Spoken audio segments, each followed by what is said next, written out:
ముందుగా ఒక మాట మూవీని థియేటర్‌లోనే చూడండి. ఇక ఈ రోజు మూవీ అప్డేట్ ఏంటంటే బేబీ మూవీతో కెరీర్‌లోనే అతిపెద్ద హిట్ అందుకున్న ఆనంద్ దేవరకొండ ఇప్పుడు గంగం గణేశ పేరుతో మరో సరికొత్త జానర్ సినిమాతో ప్రేక్షకుల ముందుకు వస్తున్నాడు.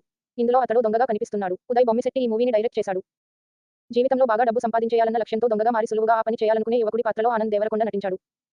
గణేశుడి విగ్రహం చోరీ కథ ఏమిటి? ఈ మూవీలో హీరో అనుకున్నట్లే బాగా డబ్బు సంపాదిస్తాడా అన్నది సినిమాలో చూడాల్సిందే. గంగం గణేశ మూవీ మే 31న ప్రేక్షకుల ముందుకు రానుంది. దీంతో మూవీ టీమ్ సినిమా ప్రమోషన్ల జోరు పెంచారు. ఇందులో భాగంగానే 10 రోజుల ముందే ట్రైలర్ రిలీజ్ చేశారు. ఆ మూవీ డైరెక్టర్ ఉదయ్ మాట్లాడాడు. గంగం గణేశ ఒక మంచి క్రైమ్ కామెడీ మూవీ. మీరు మీ ఫ్యామిలీస్‌తో కలిసి ఎంజాయ్ చేసేలా సినిమా ఉంటుంది. మా మూవీని మిస్ కాకండి అని డైరెక్టర్‌గా పరిచయం కాబోతున్న ఉదయ్ శెట్టి చెప్పుకొచ్చాడు. ఇప్పుడు సినిమా ట్రైలర్ అయితే చాలా ఆసక్తికరంగానే సాగింది. మరి ఈ మూవీ ఎలా ఉండబోతోందో అన్న ఆసక్తి నెలకొంది. విజయ్ దేవరకొండ తమ్ముడిగా టాలీవుడ్‌లో 2019లో దొరసాని మూవీతో వచ్చాడు ఆనంద్ దేవరకొండ.